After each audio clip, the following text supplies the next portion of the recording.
the US Congress and presidential elections. Voting, the people's chance to decide who they want to run their country and represent their interests. But how does it work in the United States of America? Across the pond, voting is quite different. Like the UK Parliament, the United States Congress has two houses, the House of Representatives and the Senate.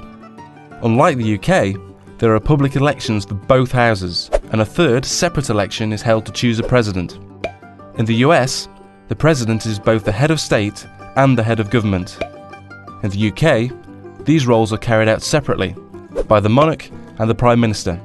The House of Representatives in the US Congress is designed to give a voice to the people of every local voting region of America. Members of the House of Representatives stand for re-election every 2 years.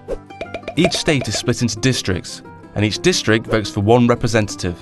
The number of districts depends on the population of each state. For example, California, the most populous state, is split into 53 districts, so has 53 representatives. But Alaska, which is huge but has a really small population, only has one district and therefore only one representative in the House. Like the UK House of Commons, the election system is first past the post, so the candidate with the most votes in each district wins a seat in the House of Representatives. The party that wins a majority of seats in the House takes control. The ideal situation for a president is that the House is controlled by their own party. However, with elections held every 2 years, there's always a midterm election in the middle of a president's time in office.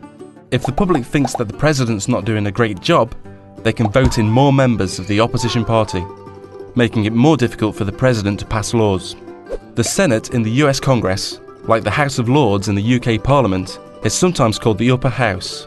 George Washington described the Senate as the saucer that cools the coffee, meaning that it's their job to scrutinise and question all proposals made by both the House of Representatives and the President, before voting to decide whether they should proceed as law.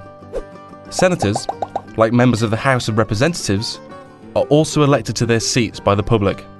Senators serve 6-year terms, and elections are staggered, so every 2 years, a third of the senators run for re-election.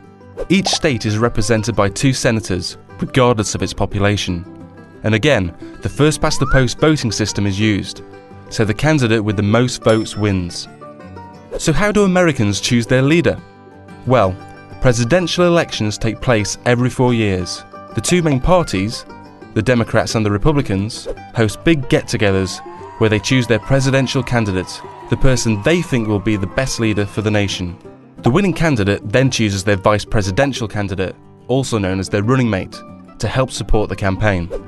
Presidential candidates usually choose someone with different areas of skill or knowledge, so they present voters with the best package. Together, they're known as a ticket. Presidential candidates from both parties then start out on massive election campaigns to gain as much voter support as possible. They travel across the country and hold great big campaign rallies where they set out their policies and their ideas for the whole country. These campaigns cost money, lots of it, so both candidates have large campaign teams who help raise the tens of millions of dollars needed to keep them afloat. When it comes to election day, the public go to the polls to vote for one presidential ticket. So far, so easy. However, the public don't vote directly for their choice of president. Instead, a system called the Electoral College is used. Each state is allocated a number of electors that will make the final choice. A state has the same number of electors as it does senators and representatives. In most states, all the electors will vote for the presidential ticket which received the most support in the public vote. Finally, the presidential ticket with the most Electoral College votes becomes President and Vice President of the United States of America. So that's how things work in the US. A democracy like the UK, but on a much larger scale.